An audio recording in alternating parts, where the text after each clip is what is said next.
Oi, gente, boa tarde, tudo bem com vocês, né? Hoje nós vamos dar início aqui à explicação. Eu vou fazer uma leitura, na verdade, e uma interpretação junto com vocês das leis para demarcação de terras indígenas no Brasil, desde a primeira Constituição, em 1891, até os dias atuais, tá bom? Semana 2, PET, volume 2. Bora começar? Eu vou ler os textos e em seguida a gente vai fazendo a análise de um por um, tá certo? Vamos lá. O tratamento jurídico dedicado aos povos que moravam no território brasileiro antes da conquista europeia mudou ao longo dos quase 100 anos que separam a primeira Carta Republicana, de 1891, e a atual de 1988, que é a famosa Constituição Cidadã, que a gente já falou dela. A Constituição de 1891, que é a primeira Constituição republicana no Brasil, para a gente lembrar, o Brasil se torna república em 1889, né? Nem menciona os povos nativos, ou seja, como se os índios nunca tivessem existido no Brasil. Então, não existe nada estabelecido para eles, nenhum direito ou nenhum dever também. É como se eles não existissem. Já a de 1934, aí nós já vamos estar falando do governo do Getúlio Vargas. Lembrando, começa em 1930, o primeiro mandato, e vai até 1945, são 15 anos de governo. Dentro desses 15 anos, ele vai dar vários golpes para permanecer no governo durante esses 15 anos, tá? Então, ele assume em 1930. Em 1934, continha duas referências aos índios, tá? Na Constituição de 34.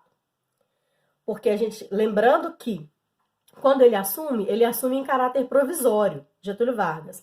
E uma dos motivos, ele fala, olha, eu vou assumir provisoriamente e a primeira coisa que eu vou fazer é elaborar uma Constituição para o país. Só que em 1932 já tinham passado 2 anos e não tinha nada de Constituição e ele continuava mandando do jeito que ele queria. A população de São Paulo se revolta contra ele, vai para as ruas, faz uma guerra que é a chamada Revolução Constitucionalista, ou Revolta de 32, ou Revolução de 32. E aí, Getúlio Vargas ganha, né, porque o exército está na mão dele, ele derrota os paulistas, né, o exército paulista, e continua no governo, e só faz a primeira Constituição em 1934, ou seja, 4 anos depois que ele assume o governo, que era para ser provisório. Lembrando que provisório é um tempo pequeno, tá? Não é um tempo muito longo. Mas do Getúlio Vargas durou 15 anos. Né? Vamos lá. Já de 1934, continha duas referências aos índios. Artigo 5º. Dispunha como competência privativa da União legislar sobre incorporação dos silvícolas, que são os nativos, à comunhão nacional. E o artigo 129 estabelecia: será respeitada a posse das terras de silvícolas que nelas se achem permanentemente localizados, sendo-lhes, no entanto, vedado aliená-las. O que é aliená-las? Vender, trocar, doar, alugar, fazer qualquer coisa. A terra, ele mora lá enquanto ele está lá. Se ele sair dali, ele perde o direito àquela terra e ela volta para o governo, tá bom? E ele não pode fazer nada com ela, tá bom? Ele pode produzir e morar nela, fazer mais nada. Salvo por ligeiras mudanças de redação, as duas referências se mantêm nas duas constituições seguintes, a de 1937, que é chamada de Constituição Polaca, por ser influenciada pela Carta Polonesa, tá? Que é a Carta del Lavoro, que rege a ditadura de Getúlio até sua queda em 1945. Então, Getúlio Vargas ele fez duas constituições básicas, a de 34, que é a primeira, e a de 1937. Nessa de 37, ele faz ela porque quer permanecer mais tempo no governo. E isso, ele fala que estão planejando um plano, estão fazendo um plano contra ele, de ataque contra ele, que é o chamado Plano Cohen, onde ele precisa se proteger. E para ele se proteger, ele precisa ficar mais tempo no poder. Aí ele cria uma nova Constituição, favorecendo com que ele implante uma ditadura, que é a ditadura de Vargas, que aí vão surgir vários órgãos para poder controlar a população e principalmente para controlar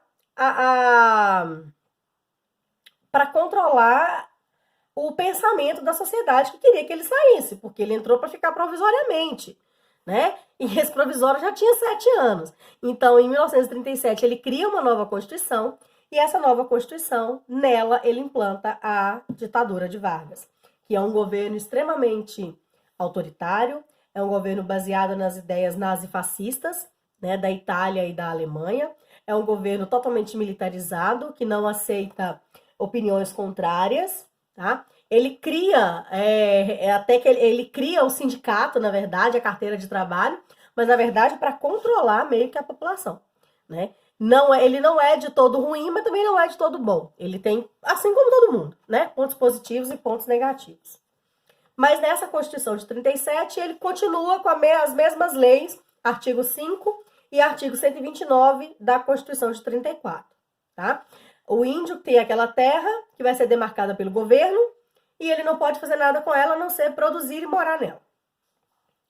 Em outras palavras, já desde a sua segunda Carta Magna e Constituição é a mesma coisa, o Brasil atribuiu aos indígenas o direito de viverem nas terras que ocupavam, tradicionalmente, proibindo-os de vendê-las.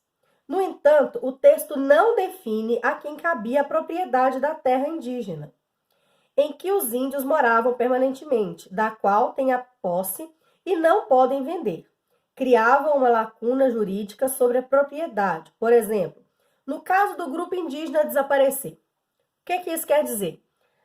O grupo indígena não existe mais. Aquela terra volta para o governo ou ela pode ser repassada para uma outra tribo indígena, né? Ela pode ser incorporada a uma outra tribo indígena. O índio não tinha propriedade da terra. Era como se fosse uma terra doada para ele sobreviver nela. Mas ele não tinha propriedade sobre ela, tá? A omissão foi eliminada na Constituição de 1967, já uma Constituição dentro da ditadura militar, do governo militar que se inicia em 1964, que foi redigida pela administração do general Castelo Branco, que é o primeiro presidente militar brasileiro, primeiro líder, eu não gosto de falar muito presidente, e submetida ao Congresso para ser ratificada com pequenas alterações em um período de cerca de 40 dias. Então, o que nós podemos observar, gente? Que a Constituição brasileira ela não sofreu muitas alterações com relação ao índio de 1891 até 1946, até 1967, basicamente, né? Ela não altera muita coisa. O índio, ele pode morar na terra, mas ele não é dono da terra. Então, falta a ele a propriedade da terra, né? Para ele fazer com ela realmente o que ele quiser. Mas não concordo com que ele venda a terra, né? Ele tem que produzir, ele tem que transformar aquela terra em uma terra totalmente produtiva e que dê para ele viver com a família dele, né? Com os costumes, regras, com o que ele tem como história, né? O segundo texto vai falar basicamente dos artigos da Constituição Cidadã de 1988, tá? Tem um capítulo, que é o capítulo 8, específico para os índios. Nessa Constituição de 1988, o índio ele já passa a ter direito à posse e propriedade e usufruto. O que é usufruto? É você utilizar aquele bem até todo mundo acabar, todo mundo morrer, e ele pode ser passado para outra tribo indígena, ou para outros descendentes que moram em outros lugares, eles podem ocupar aquele terreno depois, tá bom? Na verdade, é só a partir da Constituição de 1988 que o índio passa realmente a ser um pouco mais respeitado. Mas eles podem ter a garantia da terra? Não, ainda não. Até hoje, quem demarca, quem tem a obrigatoriedade de organizar essa demarcação de terra, é o governo federal.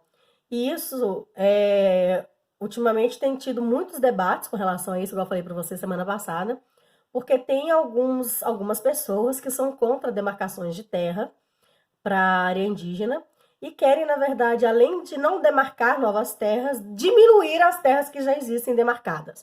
Ou seja, querem tirar um pouco das terras que os índios, coitados, não é que eles conquistaram, porque na verdade eles eram donos de tudo, né? Dono do Brasil inteiro. Aí eles perdem tudo e estão reconquistando, na verdade, aquilo que sempre foi deles. Né? É como se você tá na sua casa, entra uma pessoa, te coloca para fora, e aí com o passar dos anos e anos e anos, e séculos e séculos e séculos, você vai começar, o seu tataraneto vai conseguir recuperar a sua casa, tá? Então nós podemos perceber que nessas constituições o índio não é respeitado, né? Não tem os seus direitos respeitados. Na Constituição de 88, de 1988, começa a se respeitar de verdade o índio, não só pela posse da terra, mas principalmente pela garantia da cultura, dos direitos, né, dos costumes deles, né? Inclusive, há poucos dias eu assisti algumas reportagens falando sobre o sepultamento, né, dos índios, né, que estão falecendo com Covid-19, que eles estão sendo sepultados sem seguir aos rituais indígenas, o que para eles é um crime. E a Constituição garante eles a fazer isso. Então, está sendo estudada aí uma forma deles conseguirem sepultar os corpos dos seus parentes, dos seus familiares, com toda a segurança possível, mas seguindo alguns rituais que para eles são extremamente importantes, tá bom? Assim como para qualquer outra pessoa, cultura, costume é extremamente importante, tá? Então nós vamos ficando por aqui. Um beijo para vocês, fiquem com Deus, até a próxima.